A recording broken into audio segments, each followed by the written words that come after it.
What is up, YouTube? Everybody, it is showtime. Let's get ready to podcast. Welcome back to the SledgeHammer Wrestling Show YouTube channel, the official channel of The Nightmare Room, which we bring to you this week live from New York City in the bowels of The Nightmare Room itself. I am your host, Nick Nightmare. We don't have too much to talk about today.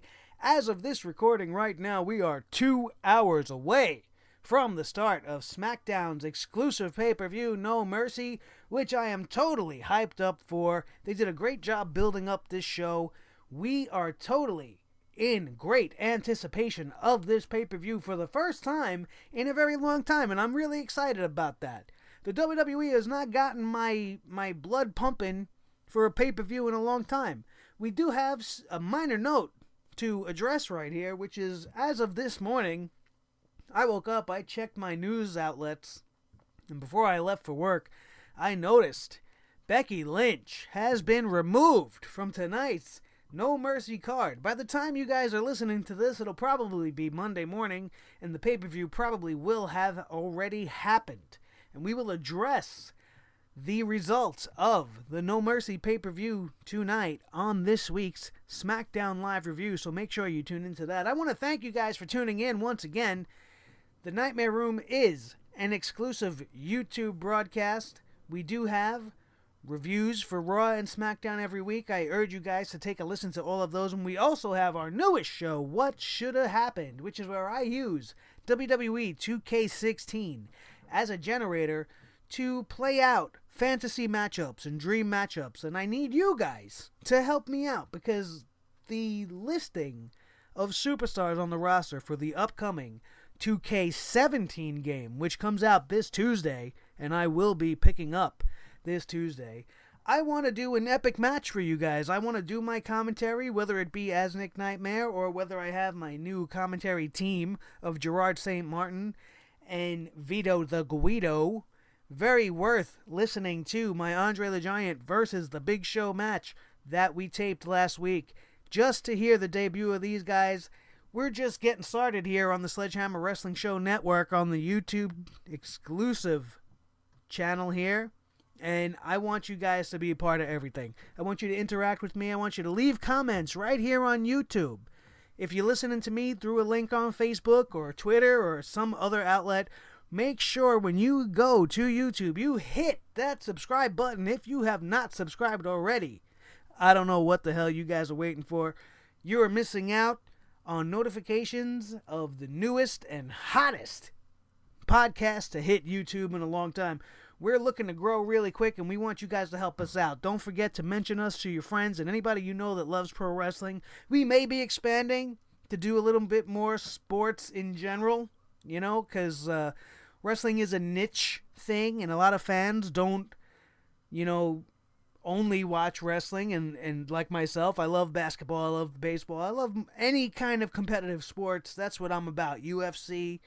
So we may expand and just become like a sports show in general. But as of right now, we are here to talk about the WWE and what's going on this week. And we got some great stuff coming down the newswire just over the last couple of days. We didn't do a Nightmare Room last week, and that's because there wasn't really much to talk about. I don't want to keep coming on here and talking about the same stuff over and over and over again. We could have addressed the TNA situation with the purchasing of TNA by somebody. We could have talked Bound for Glory. We could have talked about Matt Hardy and all that stuff that's going on over there. But I didn't want to just keep repeating the same show every week. So I gave some time for some other stuff to happen. And we have developing news. As we mentioned earlier, Becky Lynch is off the card tonight, man. That is a big blow to the SmackDown women's division.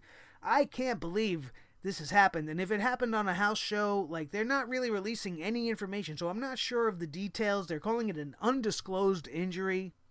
I don't know exactly what that means. I don't know what they're trying to hide from us and why they can't just be honest about it. I don't know. But we're going to always be on top of it and try to get any new news about it. I mean, I'm sure they will address it probably on the pre-show starting at 7 o'clock, which is about an hour away from now.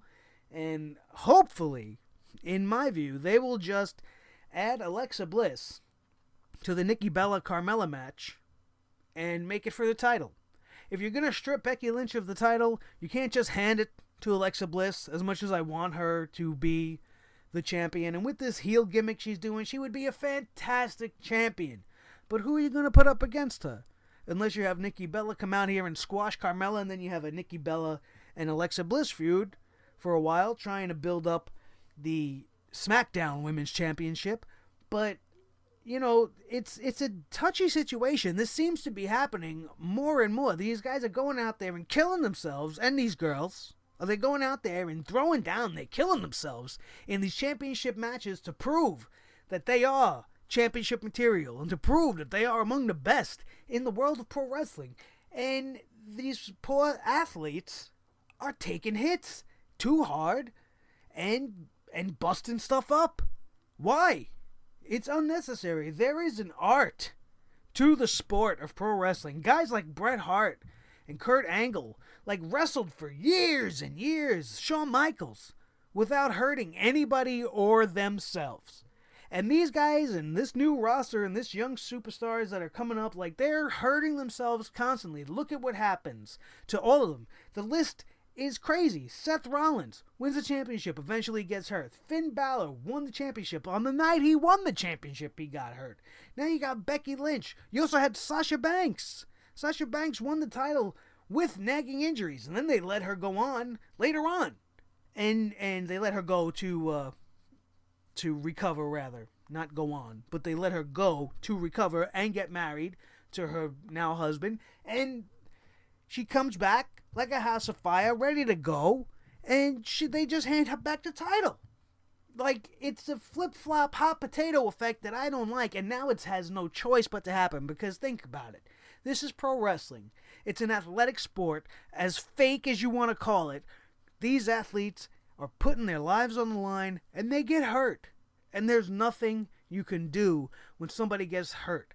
Just like with your favorite baseball or basketball or any professional sports team that you follow, sometimes your aces get hurt and they go down because they're trying too hard to perform, or they're overperforming, or they're just doing too much.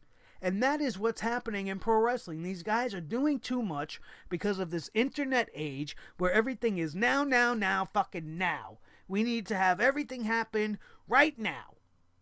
I don't understand the philosophy.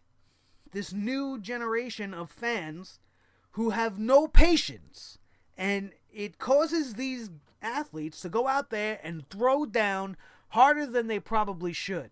There's a time and a place for you guys to have these type of matches where you can risk getting hurt.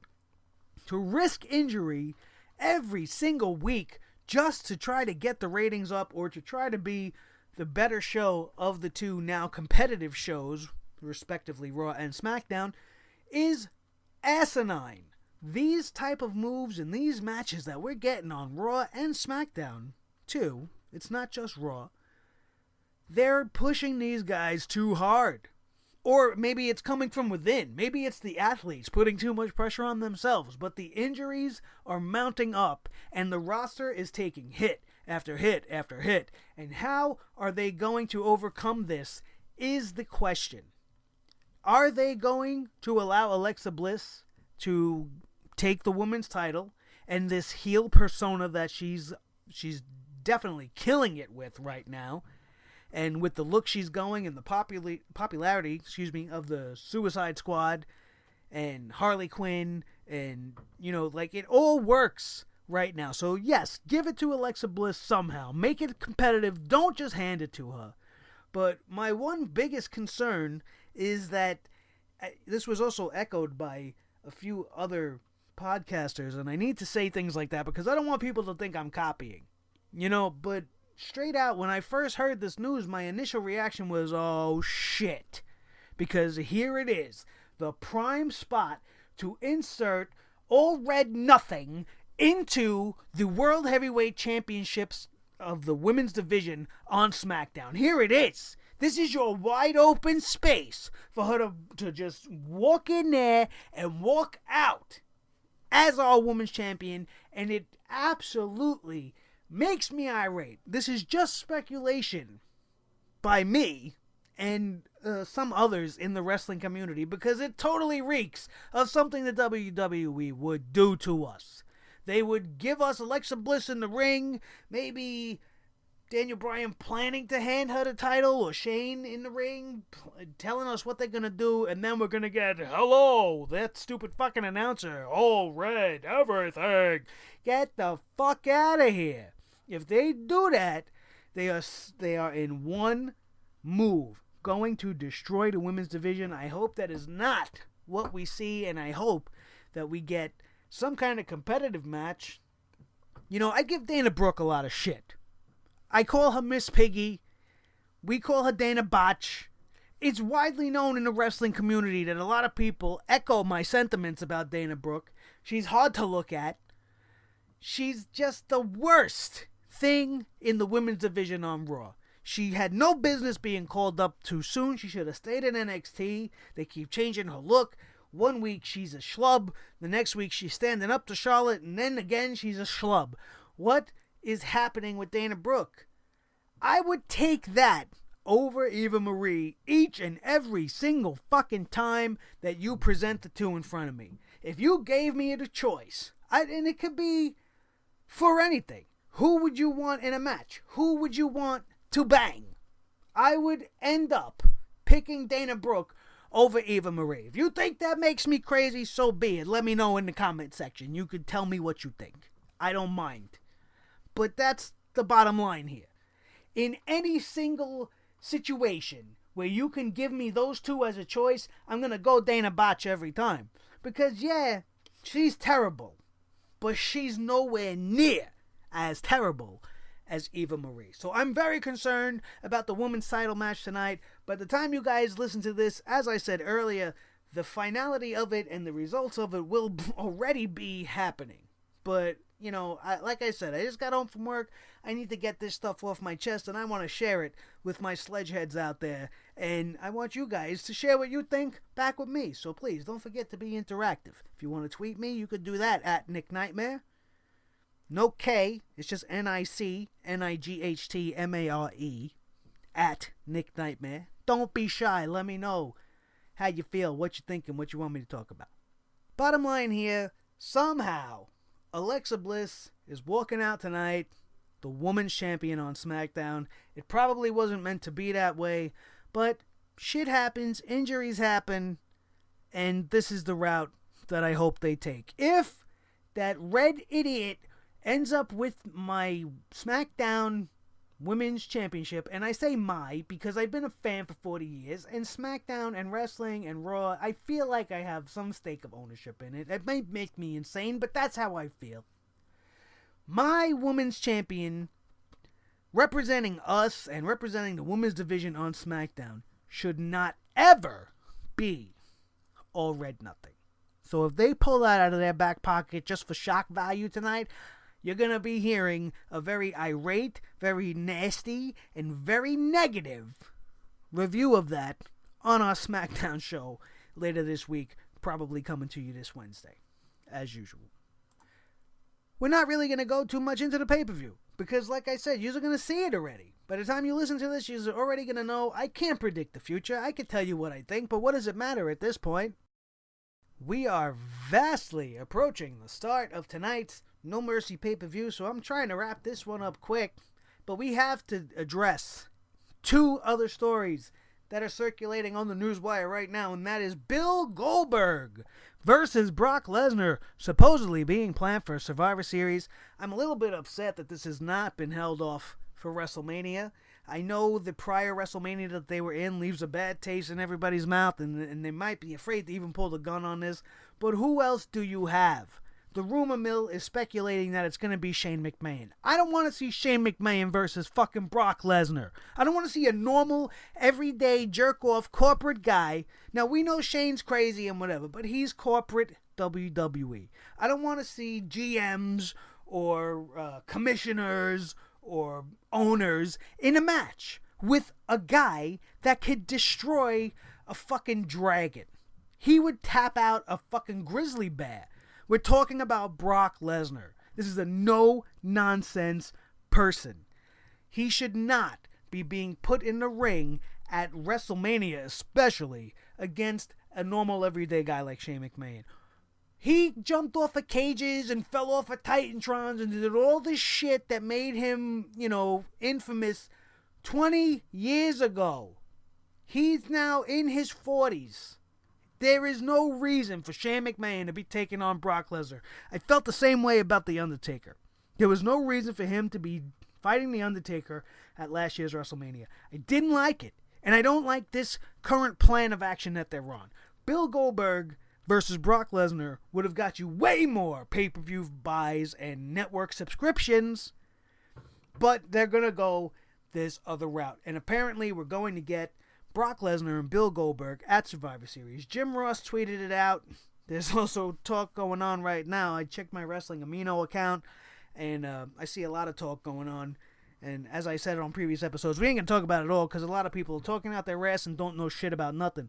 But there is a rumor going around that Vince McMahon is very, very upset with JR for tweeting that his inside sources have confirmed Bill Goldberg versus Brock Lesnar is going to happen at Survivor Series. He tweeted this earlier in the week, and now, that it's made the rounds. Jim Ross, how much more credible can you get than Jim Ross? I believe every word that man would ever say, and his sources say this has happened. They're trying to keep it under wraps, so Vince McMahon apparently is pissed.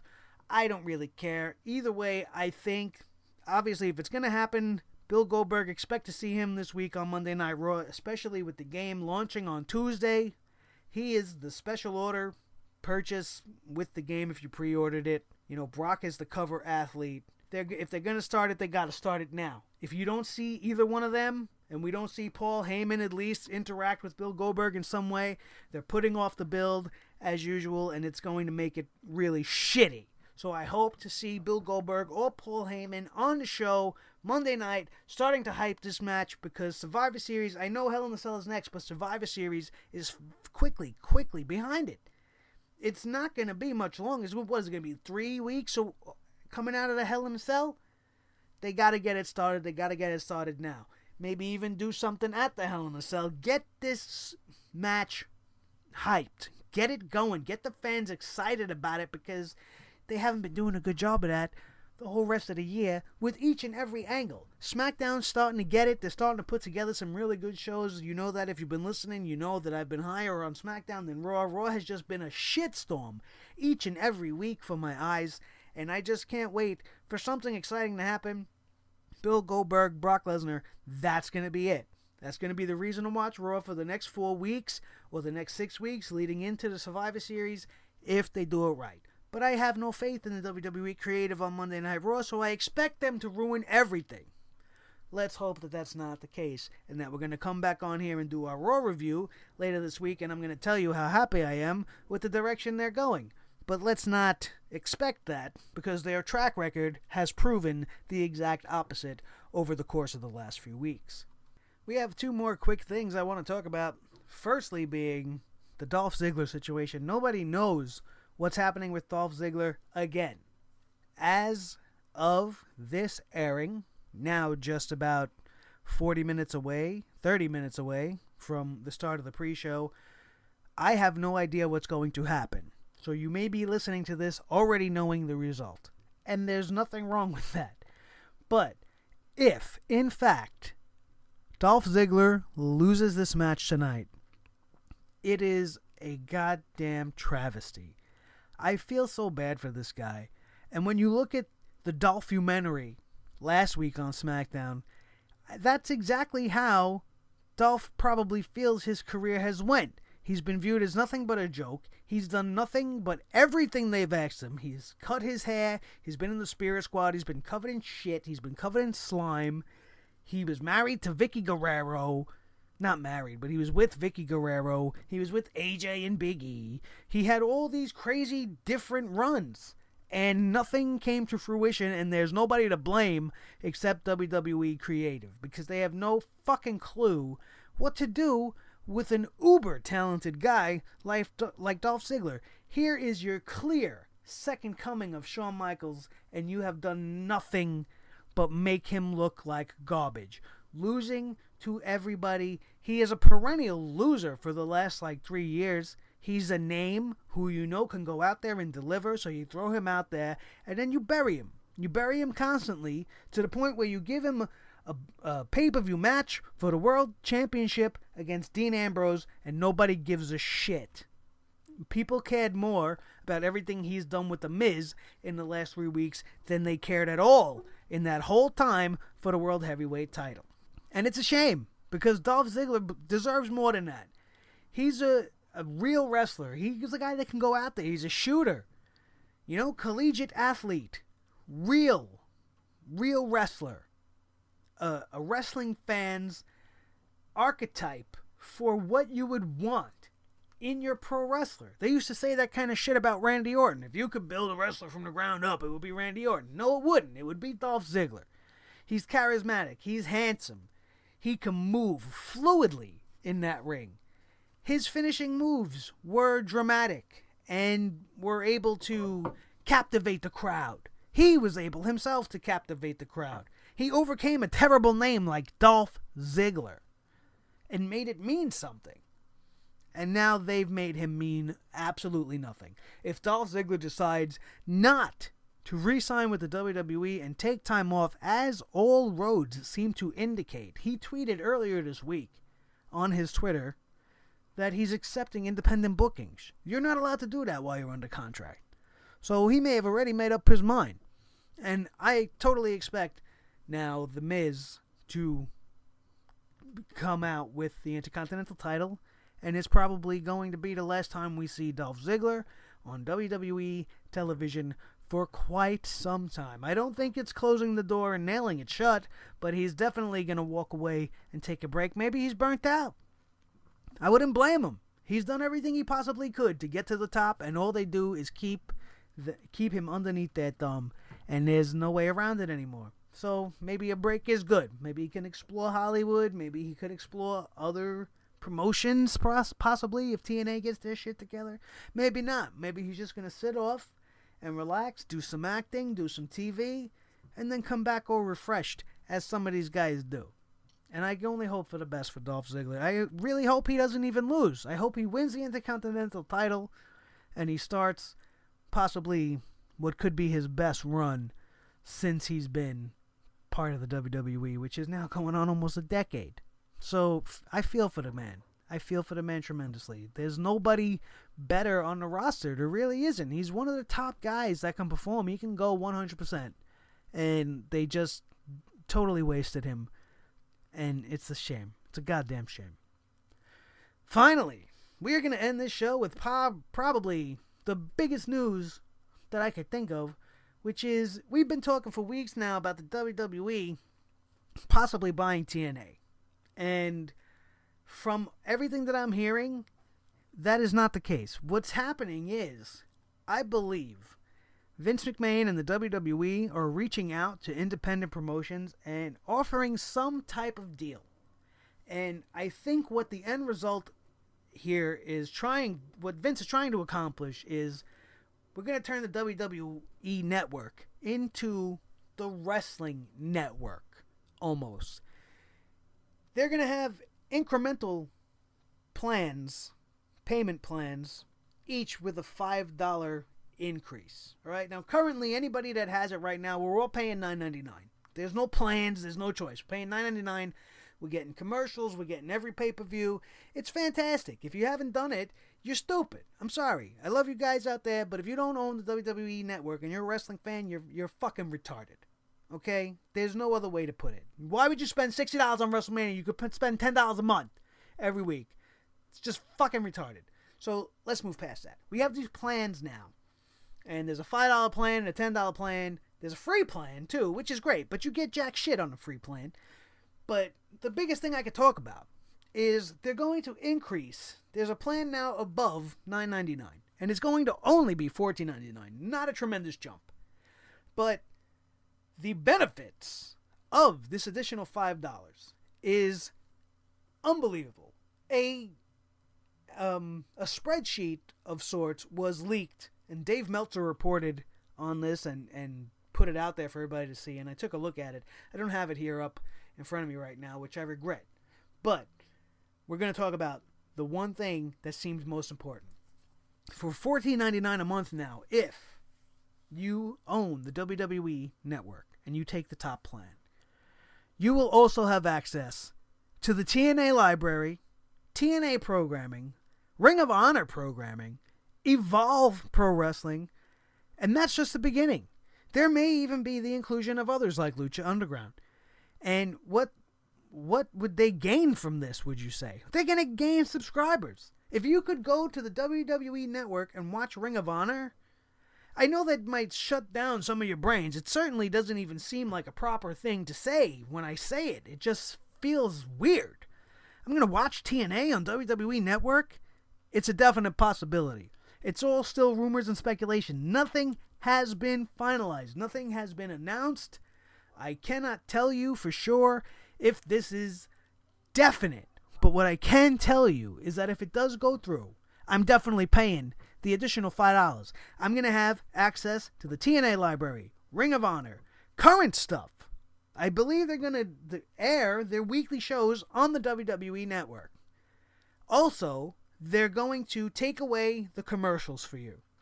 You're going to not have to watch any commercials anymore. It's going to be commercial free at $14.99. Also, and probably even more intriguing than watching the independent stuff, is you get NXT access live. You get to watch the live NXT broadcast. You don't have to wait till Wednesday and watch the taping. You will be allowed to watch NXT pay-per-views, NXT shows weekly from Full Sail or wherever they're broadcasting from live on your network subscription. That is tremendous. That's huge. That's a very big thing. And not even so much for us as fans, but for them as performers. They're going to know that now, even though they're accustomed to being able to kind of, work on the fly, and if you mess up, it's not a big deal because they'll just edit it out. That's out. That's completely out. It's going to bring the performance level of the NXT superstars to a whole nother level because they know, yes, there'll be the taped show, but there are going to be a certain amount of people that are watching us live, just like these people here live in the arena. You don't want to mess up, and it just gives you the extra added push to not want to screw up and give us the absolute best that you have in you. If this goes down, the WWE Network will be the definitive place for all of pro wrestling, and I think that's where they're going. And we're going to stay on top of it for you guys and for me, because I need to know what the fuck is going on. I don't know about you guys, but I need to know. And as soon as I know, the subscription is going on. I'm joining. It's it. And you should too. Because if you're not watching all this other stuff, you're not in the circle. You're not going to know a lot of the new talent that's coming. They scoop up a lot of these guys from Ring of Honor and this and that. And you could already get exposure. You could already have favorites. And you can root for the guys of Ring of Honor and the guys of TNA, who you like the most. You'll be able to go back and watch AJ Styles, grow and mature as a performer. You're going to have old shows from TNA, like when the New Age Outlaws were there and they called themselves VKM, the Voodoo Kin Mafia, a clear play on Vince McMahon's initials, Vincent Kennedy McMahon. If you didn't see any of this stuff, you missed a lot of great shit. Aside from the Voodoo Kin Mafia, we had, the name escapes me, but there was another mafia, but it was, I think it was like a Millionaires Club. It was like Booker T, Kevin Nash, Hulk Hogan. Like they had, oh man, it pisses me off that I can't remember right now. But I can't remember the name. But there's so much great stuff from about 10 years ago in TNA. If you can go back, you see Bobby Roode as a little guy in Team Canada. Eric Young was there too. There's so many superstars that you guys are watching now that you don't even realize have such a stake in TNA. Austin Aries was a beast in TNA. I have his TNA t-shirt. I loved Austin Aries that much. You can have access to the beautiful people, Velvet Sky, Angelina Love. You'll be able to go back and watch all of that. It's going to be insane, you guys. I cannot wait to see what the finality of this whole thing is. I cannot wait for No Mercy, now 15 minutes away from the start of the pre-show, and I want to thank you all for joining me this week for this edition of the Nightmare Room. It's a little bit all over the place because, like I said, there wasn't really much to cover over the last week and a half until just like the last 2 days where all the stuff that we talked about tonight came out. And you guys, go right now, if you have not, subscribe to the WWE Network and subscribe and watch No Mercy so that you can come back here on Wednesday. Check out the SmackDown Live review where we're going to talk about the pay-per-view and the subsequent SmackDown that follows live on Tuesday on the USA Network. I am Nick Nightmare. You guys, if you have not liked this video, please hit that like button so that I know that you're watching and that you're liking what I'm doing. If you haven't subscribed, please do so as well. Make sure you tune back into the channel. New content, new stuff each and every week. We're going to have another What Should Have Happened.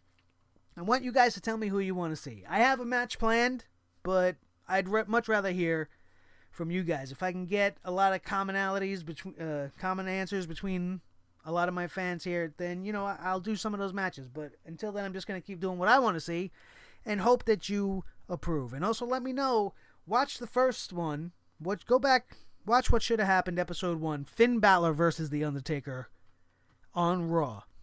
And then we have Episode number 2, Andre the Giant versus The Big Show at a WrestleMania. The outcome of that match you'll never see coming. It's an amazing thing to watch. And Episode 2 features my new commentary team. Episode 1 features me just by myself. Watch both of those. Let me know which one you like better so that I know which one I should keep doing. If I should keep the team together, or if I should just go on as Nick Nightmare and call it on my own. Thank you once again for tuning in to the Nightmare Room exclusively here on the SledgeHammer Wrestling Show YouTube channel. Thank you guys so much. I love you guys. Have a great day.